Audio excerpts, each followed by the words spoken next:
on December 9th, 2014, a man let go of his motorcycle handlebars, crashing head-on into a truck to end a half-century of bloodshed. Jackson Teller died that day as a cold-blooded killer, a monster who had just put a bullet in his own mother's head. Yet this same man began his journey as a devoted father, desperate to guide his family out of the criminal underworld. How does a man seeking peace forge himself into the ultimate monster? Jackson Teller's initial presentation as a reluctant heir seeking legitimate horizons provides the ultimate camouflage for a meticulous operator who eliminates threats with chilling, calculated detachment. The external image of a burdened, loving patriarch successfully masks a man slowly consumed by moral decay and extreme paranoia. Jackson Teller did not ascend to an executive position within a functional community.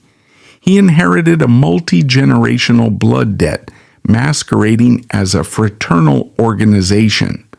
Rather than a badge of honor, the vice presidency acts as a binding legal contract to a necrotic legacy. Stepping into that designated chair demands immediate psychological complicity in a logistical framework built entirely on human collateral. The discovery of his father's manuscript functions as a devastating internal audit of this crumbling criminal empire. John Teller's words offer no romantic blueprint for salvation. Instead, they operate as a deferred indictment of a regime violently derailed from its foundational ethos. This text injects a severe cognitive dissonance directly into the heir's daily operational reality. He absorbs this manifesto not as a historical warning, but as an absolute mandate to fix a fundamentally broken machine. This ideological inheritance immediately paralyzes his capacity for objective tactical assessment. He attempts to quarantine these newly found ideals, separating his ethical aspirations from his daily criminal obligations. Such a psychological firewall is inherently structurally unsound. You cannot operate a mechanized slaughterhouse while simultaneously drafting proposals for a community garden. The internal friction generated by these opposing forces rapidly begins to erode his neurological stability. The core of his early psychological framework relies heavily on the self-deception of corporate legitimization. He operates under the profound delusion that a modern executive mindset can systematically launder an organization rooted in illegal arms trafficking. He views the constant threat of incarceration and violence as mere logistical inefficiencies. These are not seen as the inevitable consequences of his trade, but as management errors of the older generation. This represents his first catastrophic strategic failure. He genuinely believes he can keep his hands clean while aggressively manipulating the levers of a violent syndicate. He assumes that introducing real estate investments and adult entertainment ventures will seamlessly overwrite decades of bloodshed. The rationalization protocol dictates that temporary brutality is acceptable if the ultimate dividend is a legitimate portfolio. He commodifies morality, trading current atrocities for the promise of future lawful stability. His constant friction with the ruling patriarch exposes a deeply fragile male ego disguised as progressive leadership. He frequently challenges the established operational doctrine, positioning himself as the sole ethical authority at the table. However, his counter strategies almost exclusively rely on the identical mechanisms of intimidation and leverage that he vocally condemns. He weaponizes his self-righteousness to validate his own quiet descent into authoritarianism. Generational trauma does not manifest as a vague sense of melancholy. It operates as a rigid biological imperative, dictating reflexive responses to external pressure. He is born into a pressurized ecosystem where physical dominance is the primary dialect and empathy is a fatal systemic vulnerability. The sins of the father are heavily amortized against the son's psychological capital. He is morally bankrupt long before he ever issues his first executive order. The initial moral compromises are never theatrical or explosive. They are quiet, administrative decisions made under the crushing weight of immediate institutional survival. He sanctions the elimination of marginal threats, categorizing them as unfortunate but necessary operational expenses. The slippery slope is paved entirely with meticulously crafted justifications and logical risk assessments. He begins to suffer from a severe ethical myopia. The burden of providing for his immediate bloodline blinds his capacity for broader moral reasoning. He justifies the distribution of automatic weaponry into civilian sectors by focusing solely on his infant son's medical bills. This is a classic manifestation of toxic masculinity, where the title of provider is utilized to absolve the individual of all subsequent atrocities. The domestic sphere becomes a psychological sanctuary built upon a foundation of mass casualties.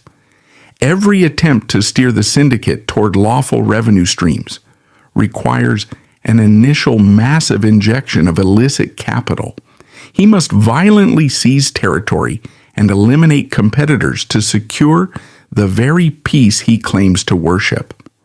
The horizon of this promised legitimacy is perpetually pushed back by his own strategic aggression.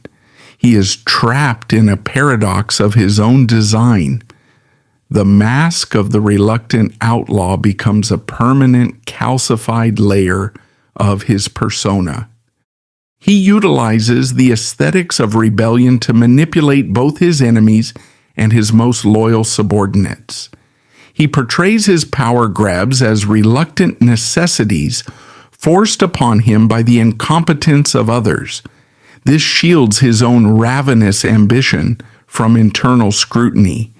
The organization believes they are following a savior while actively arming a dictator. His interactions with civilian life, particularly with his domestic partner, become heavily filtered and artificial. He views the lawful world through a lens of extreme paranoia, processing normal social interactions as hidden threats. The intimacy he maintains is entirely manufactured, sustained by a carefully curated flow of incomplete information and a massive infrastructure of deceit. He protects his family from the truth, thereby isolating himself entirely within his own fabricated reality. The transition from passive observer to active participant in systemic violence alters his brain chemistry. The initial revulsion to bloodshed is systematically overridden by the dopamine rush of successfully executed strategic operations. He begins to view human targets not as individuals, but as complex logistical obstacles requiring permanent removal. The value of human life is reduced to a purely tactical equation. He studies the older generation not to learn from their mistakes, but to perfect their methodology. He analyzes their use of fear and realizes its extreme efficiency in maintaining organizational discipline. While he outwardly despises their archaic brutality, he secretly integrates their tactics into his own modern framework. The promised revolution is merely a change in management, not a shift in foundational ethics. The machine remains identical, only the operator's justifications have evolved. The concept of brotherhood is routinely exploited as a mechanism of control. He leverages the emotional bonds of the syndicate to ensure compliance with increasingly dangerous directives. Love and loyalty are weaponized, transformed into collateral to guarantee operational success. He expects his subordinates to absorb the physical risks while he hoards the administrative power. The manuscript's most toxic contribution is injecting the deadly virus of critical thought into a system dependent on blind obedience.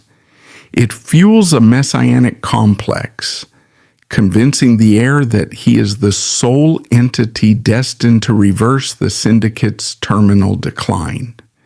Once he questions the foundational morality of the enterprise, he loses the absolute certainty required of a battlefield commander.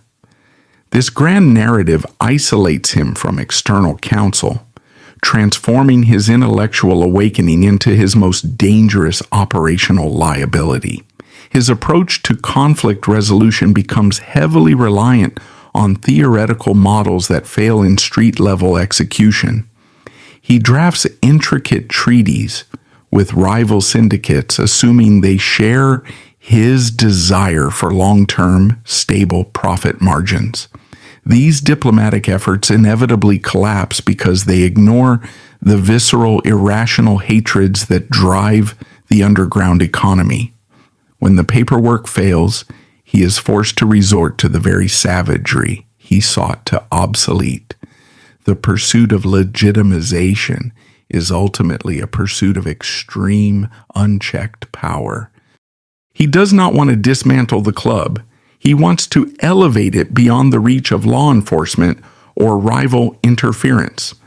A legitimate, highly profitable syndicate would grant him the status of an untouchable corporate oligarch. The desire for a quiet life is a profound self-deception. He craves the absolute authority of the gavel, merely stripped of its inherent legal risks. He stands on the precipice of total moral bankruptcy, clutching a diary of dead ideals. The path backward is physically blocked by the blood already spilled in his name. The path forward requires him to fully embrace the monstrous nature of his chosen profession. The transition from the reluctant prince to the tyrannical king has officially commenced. Watching his closest confidant being brutally beaten to death inside the county facility, while he stood by, utterly powerless, shattered Jax's remaining faith in peaceful resolution. Opie's blood on the concrete forcefully overwrote his father's philosophical manuscript. Grief was no longer an option, it was a vulnerability. The trauma became high-octane fuel for immediate, ruthless retaliation, transforming violence from a defensive reaction into his primary language. This represents the total depreciation of his own humanity, a necessary accounting maneuver to balance the ledger of his ascension. Empathy is forcefully pruned from his decision-making matrix because it consistently yields negative dividends in street-level warfare. He recognizes that ideological purity possesses absolutely zero exchange rate when negotiating with heavily armed cartels and corrupted law enforcement. The theoretical value of a bloodless transition drops to absolute zero the moment the concrete floor is stained. From this temporal coordinate forward, violence ceases to be a defensive reaction and solidifies into his primary administrative reflex. To survive the immediate fallout of the detention center, he initiates an extreme protocol of psychological compartmentalization. He views his surviving associates not as lifelong brethren, but as the remaining volatile assets on a rapidly depleting ledger. The emotional bonds that previously defined his leadership style are systematically replaced by cold, transactional utility. He calculates the specific leverage required to maintain their loyalty while simultaneously pushing them into increasingly lethal combat scenarios. The facade of brotherhood is maintained purely for its high efficacy in extracting unwavering obedience from traumatized subordinates. The hostile takeover of the presidential chair is a masterclass in the manipulation of organizational distress. He frames the acquisition of the gavel as a reluctant necessity forced upon him by the archaic failures of the previous administration. This narrative brilliantly masks a ravenous, deeply seated need for the absolute control required to secure his own survival. Stepping into that designated role demands an immediate and brutal cleanup of localized infections left by his predecessor's reckless greed. He inherits a structurally compromised empire and immediately decides that radical amputation is the only viable medical response. The physical act of sitting at the head of the table fundamentally alters his spatial and psychological perspective. He is no longer the dissenting voice offering theoretical alternatives from the safety of the periphery. He is now the absolute center of gravity, responsible for the immediate biological survival of every member within his jurisdiction. This crushing existential weight forces a rapid acceleration of his moral decay, requiring instantaneous decisions that guarantee human casualties. The luxury of hesitation is permanently revoked, replaced by the terrifying necessity of preemptive elimination. To maintain control over a deeply fractured organization, he deploys the most classic executive fallacy in military history.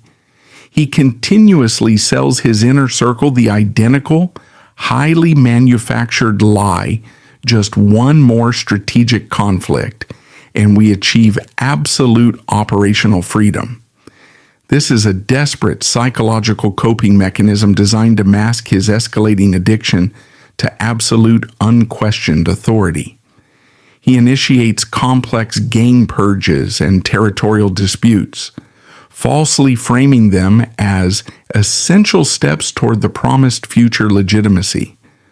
The horizon of peace is perpetually pushed backward by the sheer momentum of his own strategic aggression. He manipulates the collective trauma of the charter to completely bypass established democratic voting protocols. Every violent directive is strategically packaged as a necessary retaliation for their shared losses, making dissent socially impossible within the ranks. He builds a dangerous internal echo chamber populated by heavily traumatized soldiers who tragically confuse his extreme ruthlessness for strength. The fragile male ego demands constant visible validation through decisive action, regardless of the catastrophic collateral damage generated. He creates an environment where moderation is viewed as cowardice, and extreme brutality is rewarded as the ultimate demonstration of loyalty. Violence shifts entirely from a reluctant, defensive posture to a highly proactive, daily management tool. He begins to eliminate internal dissent using the exact same lethal protocols previously reserved solely for external existential threats. The fundamental boundaries defining the syndicate begin to blur entirely as he adopts the methodologies of his worst enemies. He initiates complex geopolitical maneuvers involving international paramilitaries that require the mass sacrifice of lower-level associates. The human toll is entirely abstracted in his mind, reduced to mere statistical anomalies on a strategic spreadsheet. The paranoia deepens significantly as he realizes he is now the primary target for both rival factions and internal ambitious operators. He cannot display even a microscopic fraction of grief or hesitation, as vulnerability is a universally recognized fireable offense in his ecosystem. He isolates himself entirely within the confines of his own fabricated reality, trusting absolutely no one with the complete tactical picture. The throne he fought so desperately to secure rapidly transforms into a heavily fortified solitary confinement cell. His reign is defined by a profound, suffocating existential isolation that slowly erodes his fundamental grip on objective reality. He leverages the brutal elimination of his predecessor's allies as a clear demonstration of his new, unforgiving operational standard. The men who once sat beside him as equals now recognize the lethal capacity hidden behind his calm, executive demeanor. He utilizes this newly instilled terror not just for external leverage, but to guarantee absolute compliance within his own boardroom. The atmosphere shifts from a flawed but genuine brotherhood into a tense, heavily militarized corporate dictatorship. Loyalty is no longer given freely. It is extracted through the constant, unspoken threat of extreme physical consequence. He systematically dismantles the domestic firewall that previously separated his violent profession from his familial obligations. The extreme paranoia required to survive his new alliances bleeds heavily into his private sanctuary, poisoning his most intimate relationships. He views his partner's legitimate concerns not as valid emotional support, but as unacceptable tactical interference. To protect the operational security of his violence, he subjects her to a devastating campaign of psychological isolation and gaslighting. He demands absolute, unquestioning loyalty from his family while actively constructing a massive, unstable infrastructure of deceit around them. The concept of the greater good is repeatedly stretched and distorted until it becomes entirely unrecognizable. When a tactical alliance requires the brutal sacrifice of an innocent civilian, he seamlessly integrates the casualty into his twisted moral framework. He utilizes his inherited trauma as an impenetrable shield against any internal accountability for these extreme transgressions. He aggressively compartmentalizes the guilt, convincing himself that the blood on his hands is a tragic necessity for the survival of his sons. This is the ultimate manifestation of the toxic provider complex, where mass destruction is justified as an act of paternal love. The neurological pathways governing compassion and mercy are deliberately pruned to increase his overall lethality. He trains himself to observe human suffering without triggering the standard biological responses of distress or empathy. This self-inflicted sociopathy allows him to order executions with the same emotional detachment required to order a cup of coffee.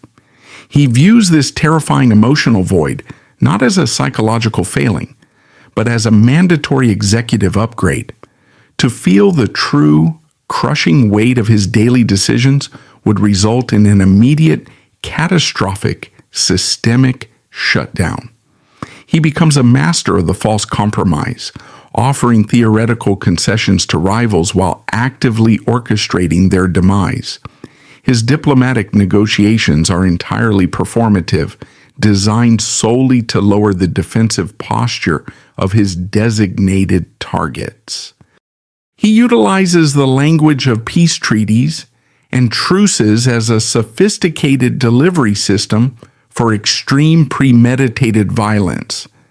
This relentless deceit completely destroys his credibility within the underworld, ensuring that every future conflict must be resolved through absolute annihilation. He creates an environment where his own word is entirely worthless, forcing him to rely exclusively on the threat of overwhelming force. The ghost of his father is no longer a philosophical guide, but a highly critical phantom haunting his peripheral vision. He feels an intense, irrational need to prove that his ruthless methodology is superior to the failed pacifism of the manuscript. He takes increasingly reckless operational risks to demonstrate his dominance over the legacy that initially enslaved him. He is fighting an unwinnable asymmetric war against a dead man, utilizing the lives of his current associates as expendable ammunition. The living are systematically sacrificed on the altar of his own deeply unresolved psychological conflicts. The daily administration of a criminal empire requires a massive, continuous expenditure of cognitive energy. He must constantly analyze complex threat matrices, anticipate betrayal from every vector, and manage the volatile egos of hardened killers. This unrelenting operational tempo leaves him in a state of permanent autonomic hyper-arousal, severely degrading his critical decision-making capabilities. He becomes prone to terrifying, unpredictable bursts of extreme aggression that deeply alienate his few remaining loyalists. The calm, calculated executive is slowly replaced by a deeply paranoid, highly reactive tyrant, operating entirely on survival instinct. He begins to utilize extreme violence not merely to achieve tactical objectives, but to satisfy a dark, emerging psychological necessity. The physical act of eliminating a threat provides a fleeting, highly addictive surge of absolute control in a fundamentally chaotic universe. He chases this dark dopamine release, manufacturing unnecessary conflicts to justify the application of lethal force. The justification of securing the club's future becomes a thin, transparent veil covering his own escalating bloodlust. He is no longer protecting an organization. He is actively feeding a newly developed, insatiable psychological addiction. The structural integrity of the entire charter begins to buckle under the immense pressure of his dictatorial reign. The men are physically exhausted, legally compromised, and psychologically shattered by the endless cycle of retaliatory strikes. He interprets their entirely valid combat fatigue as a personal betrayal and a dangerous lack of organizational commitment. Instead of offering a reprieve, he tightens the operational grip, forcing them deeper into the crossfire to prove their absolute loyalty. He is driving the vehicle directly toward a cliff, aggressively punishing anyone who attempts to apply the brakes. He completely loses the capacity to distinguish between an immediate existential threat and a minor operational inconvenience. Every challenge to his authority, no matter how trivial, is met with a wildly disproportionate display of overwhelming physical force. He creates a localized atmosphere of absolute terror, ensuring that his subordinates fear him significantly more than they fear rival cartels. This strategy successfully suppresses internal rebellion, but it entirely destroys the foundational trust required for long-term organizational survival.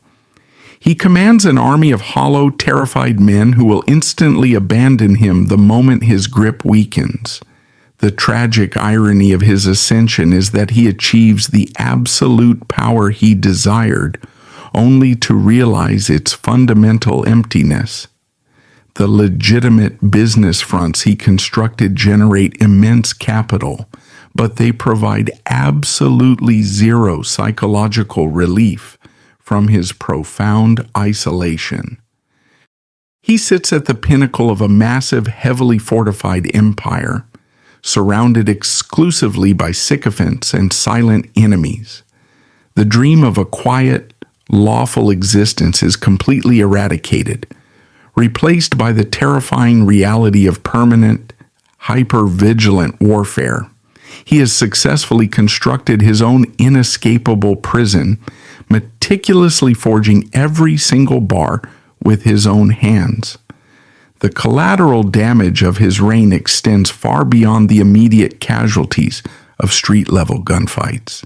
He actively destroys the psychological architecture of his own family, exposing his children to an environment saturated in extreme violence and deceit.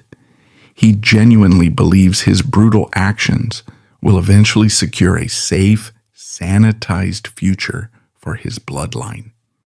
This represents the ultimate catastrophic failure of his rationalization protocol, completely blinding him to the immediate harm he inflicts. He is actively poisoning the well from which his own children must drink, ensuring the generational trauma will successfully replicate. The transformation from a reluctant heir to a fully actualized monster is nearly complete. The idealistic young man who read his father's manuscript with a sense of hope is entirely deceased. In his place stands a cold, deeply paranoid executive who processes human life exclusively through a matrix of tactical utility. He has successfully navigated the crucible of the county facility and the bloody transition of power, emerging as an apex predator. The cost of this evolutionary leap was the total permanent liquidation of his own humanity. The elevation to the head of the table fundamentally reconfigures his psychological architecture from defensive to aggressively expansionist. The gavel acts not as an instrument of order, but as a heavily weighted anchor dragging him into an abyss of unchecked executive privilege. He quickly realizes that absolute authority does not provide the promised immunity from external threats. It simply magnifies the scale of required violence. To insulate his fragile reign, he deploys the most devastating psychological weapon in his administrative arsenal, the perpetual myth of the final conflict. He systematically brainwashes his inner circle into believing that just one more surgical strike will permanently secure their collective freedom. This continuous deferment of peace is a highly calculated mechanism of control, designed to mask his escalating addiction to absolute dominance. The horizon of legitimacy is intentionally weaponized as a mirage, keeping his exhausted soldiers marching relentlessly through a desert of moral decay. Every newly initiated gang purge and territorial dispute is meticulously framed as a tragic necessity rather than a preemptive power grab. He relies on their profound combat fatigue, knowing that traumatized men are fundamentally incapable of questioning the strategic validity of their commander. The lie of a final war becomes the foundational operating system of a newly radicalized corporate dictatorship. As SAMCRO's operations expanded to negotiating with heavily armed cartels, the man inside Jackson Teller quietly died. The trauma of constant warfare didn't break him, it emptied him. He learned to order executions with the same cold detachment as balancing a ledger, watching human suffering without a flicker of empathy. He believed this emotional void was a necessary shield for a leader, but in reality, he had merely become the ghost of a king, ruling over an empire built on the corpses of his own humanity. The internal dynamics of his boardroom rapidly deteriorate under the crushing weight of these international obligations. The concept of democratic consensus is quietly assassinated, replaced by a rigid autocracy where dissent is classified as treason. He weaponizes the fear of cartel retaliation to completely bypass any remaining ethical checkpoints within the organization's charter. Men who previously viewed themselves as free outlaws are aggressively conditioned to operate as terrified corporate drones under constant threat of execution. The Brotherhood is successfully liquidated, its assets seized to fund the astronomical psychological costs of his absolute rule. As the executive pressure mounts, his capacity for interpersonal loyalty undergoes a severe terminal depreciation. He begins to view his oldest, most dedicated associates not as foundational pillars, but as heavily depreciated assets, ready for strategic liquidation. When tactical expediency demands it, he seamlessly orchestrates the sacrifice of internal members, framing their demise as unfortunate battlefield casualties. This chilling capacity to cannibalize his own ranks highlights the absolute supremacy of his survival instinct over any lingering fraternal bonds. He builds his throne upon the meticulously hidden corpses of the men who naively trusted his leadership. The paradox of his power lies in the inverse relationship between his external control and his internal stability. As his syndicate's influence expands across state lines and international borders, his psychological landscape shrinks into a claustrophobic, heavily fortified bunker.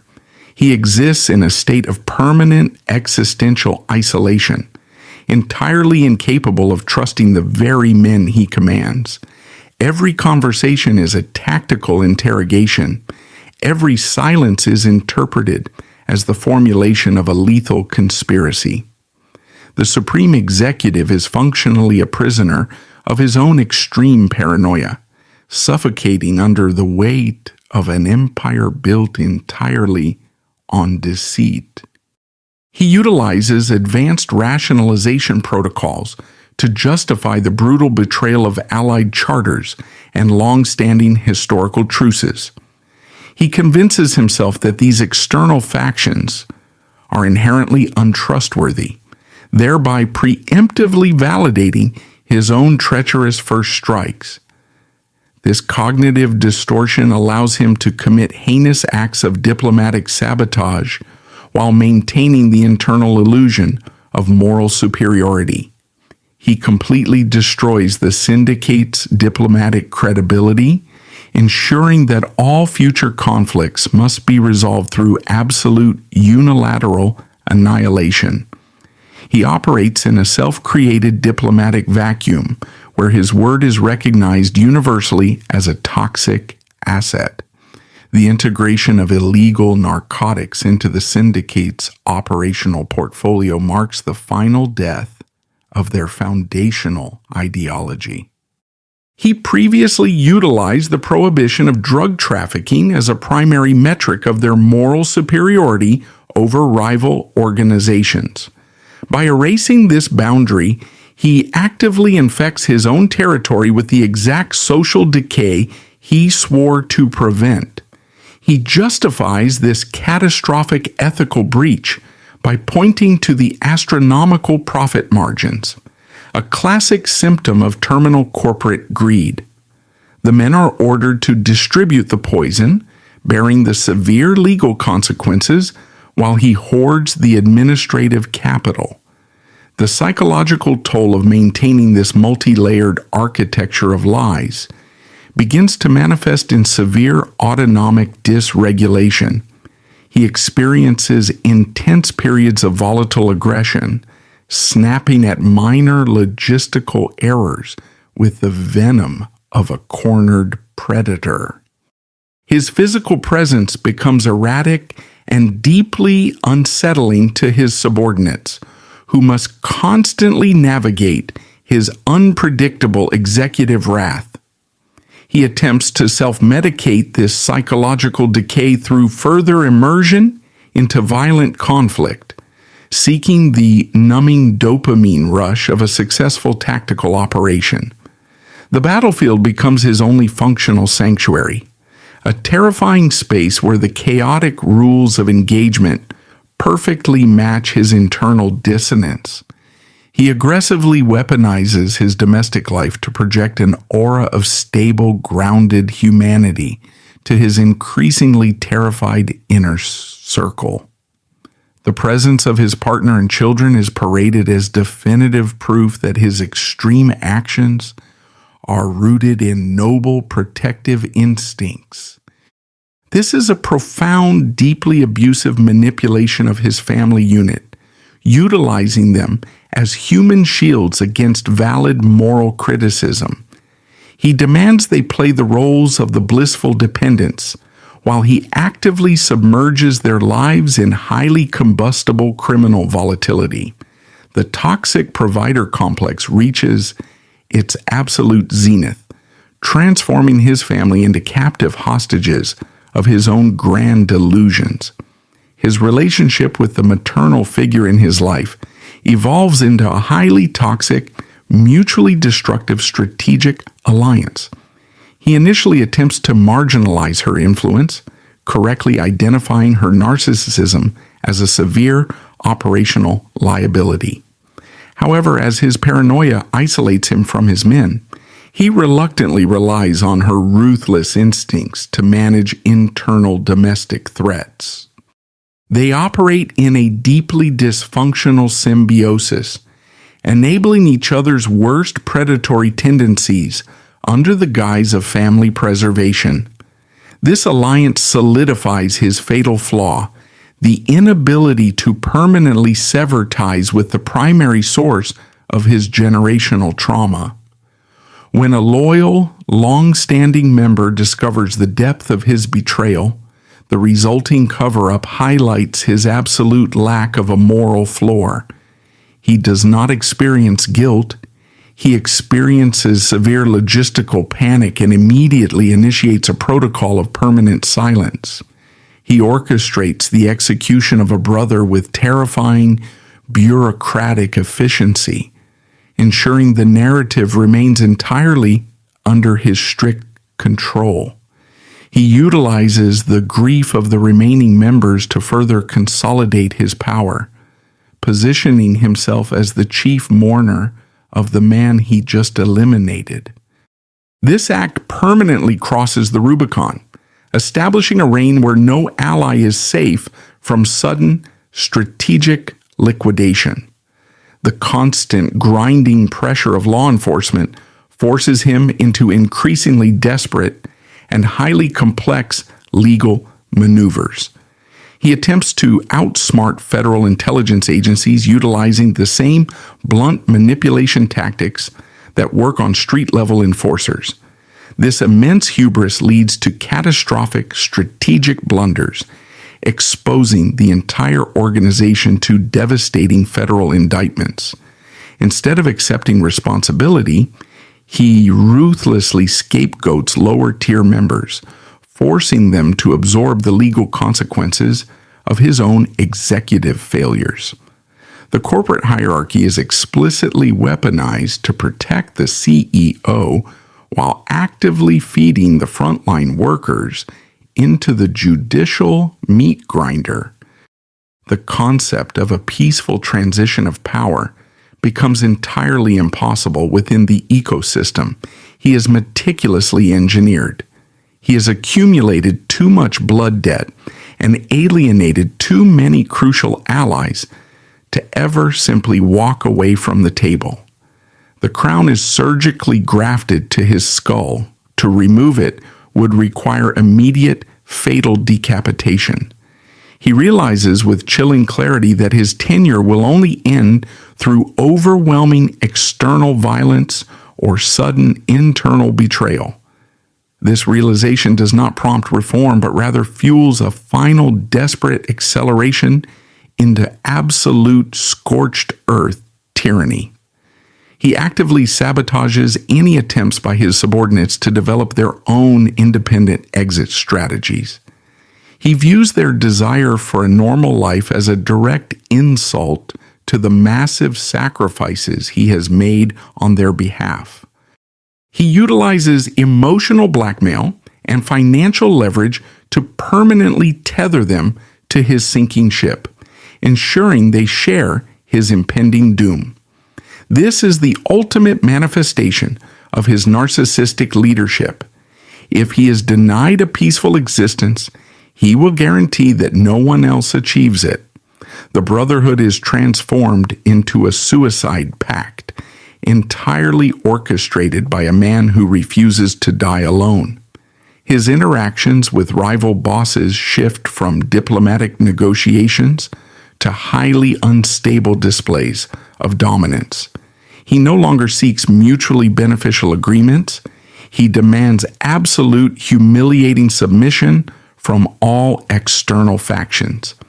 This aggressive posture unites previously fractured enemies against him, drastically increasing the kinetic threat level directed at his charter.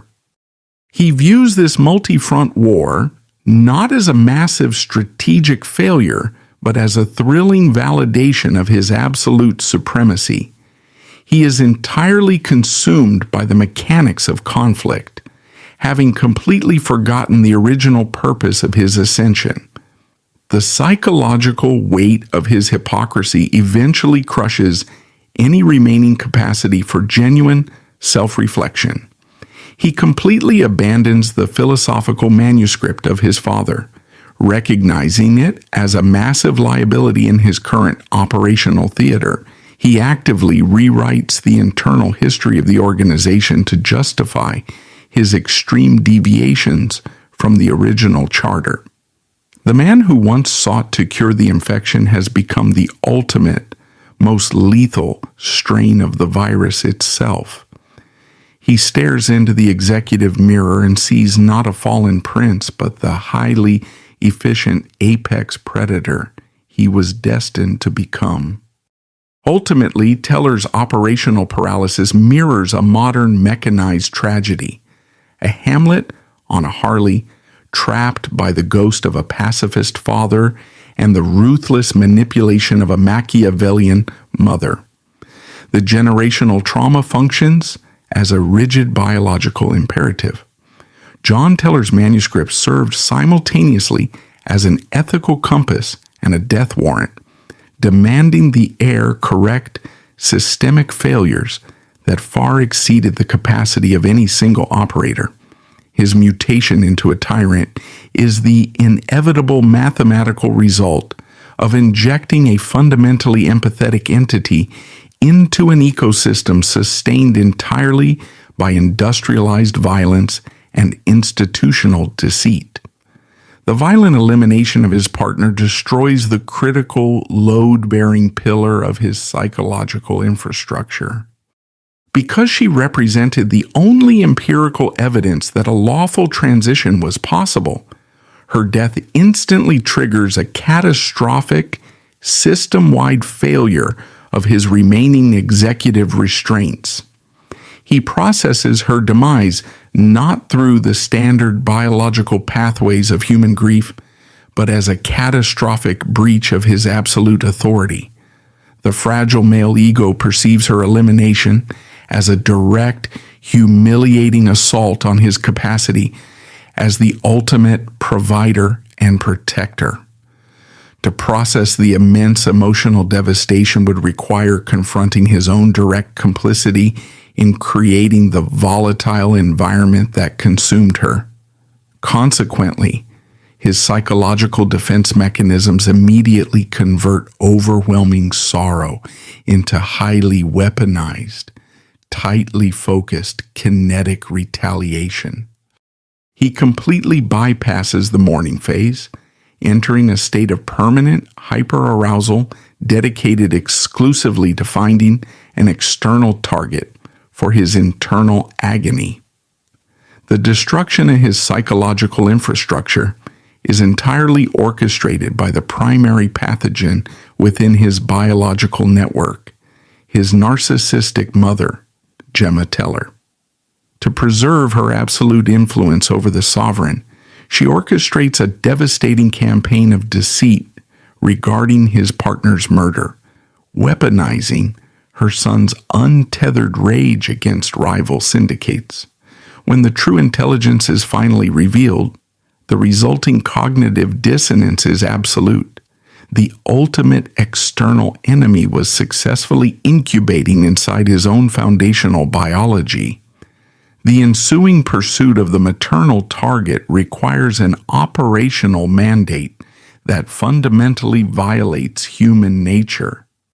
Executing the primary architect of his trauma, his own mother, marks the fatal fracture of his humanity.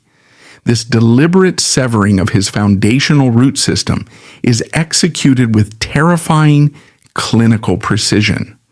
The absolute absence of emotional fluctuation during this extreme biological transgression signifies the complete necrosis of his internal empathetic network.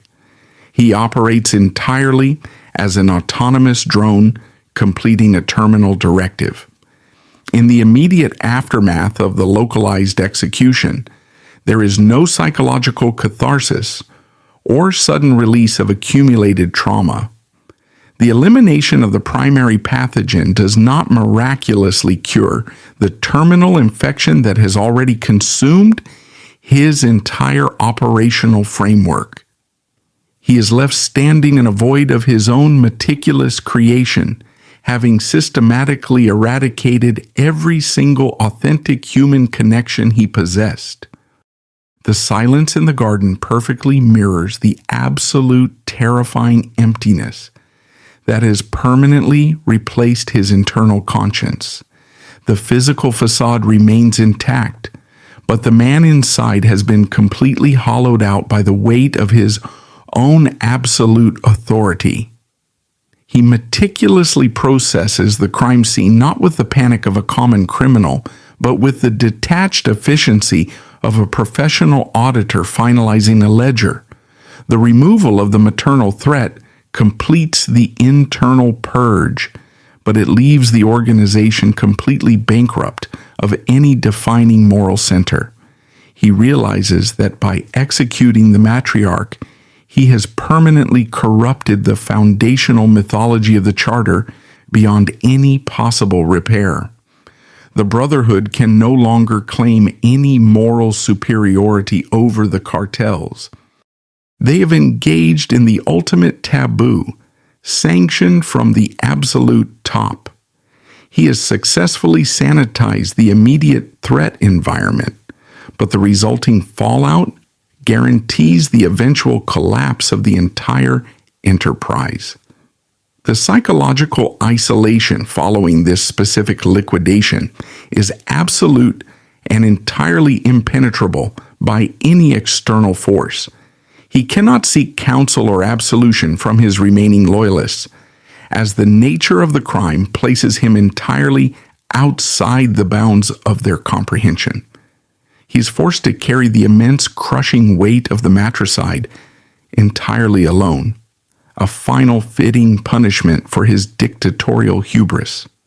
The existential dread solidifies into a permanent, unyielding pressure within his skull, a constant reminder of the horrific cost of his absolute authority.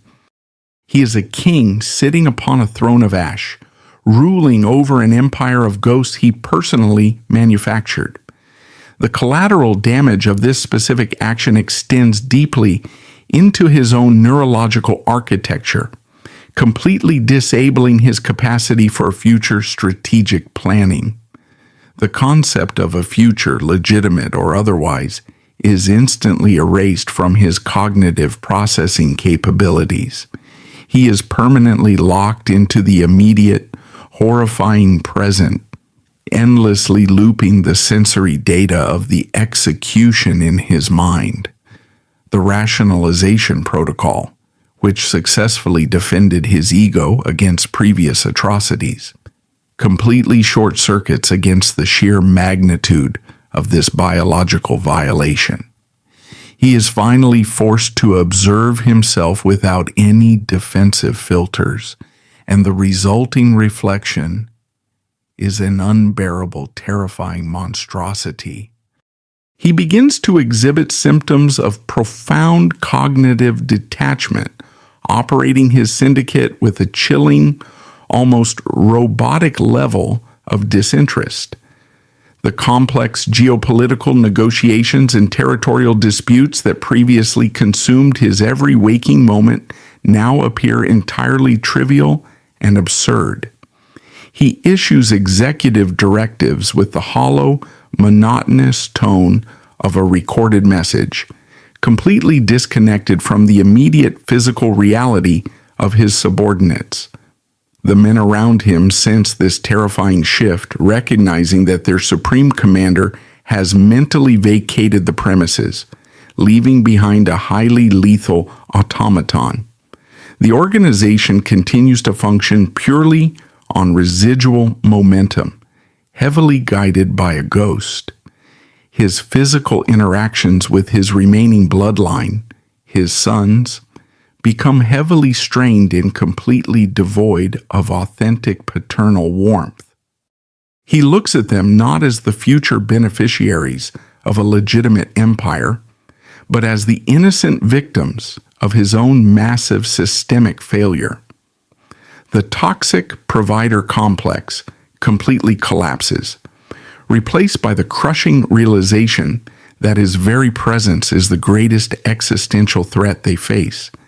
He recognizes the early stages of the generational trauma already taking root in their psychology, a direct result of his own extreme negligence. The desire to protect them mutates into a desperate need to completely separate them from his highly contagious toxicity.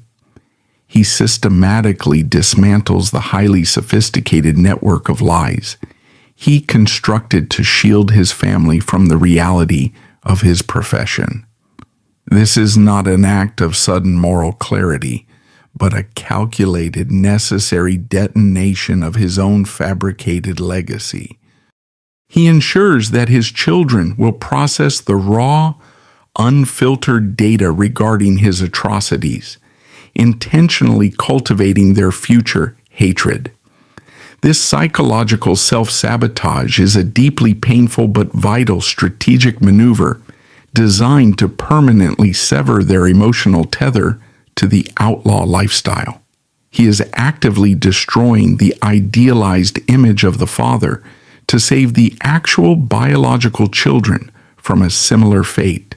The extreme paranoia that previously defined his executive style completely evaporates, replaced by a terrifying absolute acceptance of his impending demise. He no longer bothers to deploy counterintelligence protocols or secure his operational perimeters against potential rival incursions. The fear of external liquidation is entirely neutralized by the profound internal desire for permanent, total cessation of consciousness. He welcomes the encroaching threats not as tactical challenges, but as heavily armed facilitators of his own necessary exit strategy.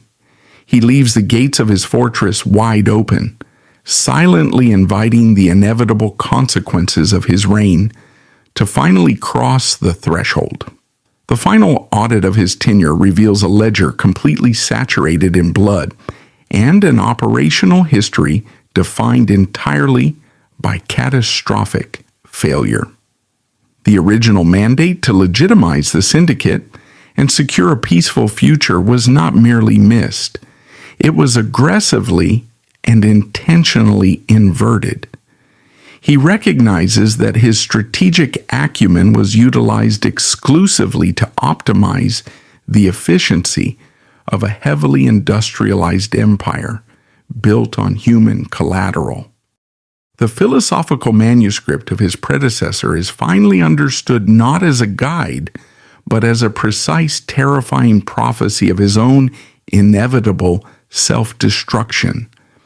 The realization of his own total complicity in this failure provides a dark, final clarity to his remaining days. He attempts no further diplomatic maneuvers with the rival factions he previously antagonized with such extreme prejudice. The vast international networks and heavily armed cartels he once manipulated are entirely abandoned, left to resolve the chaotic vacuums he intentionally created. He recognizes that his ambition to operate as a transnational corporate power was the ultimate fatal symptom of his own deeply entrenched narcissism. The empire he built was never designed for structural sustainability.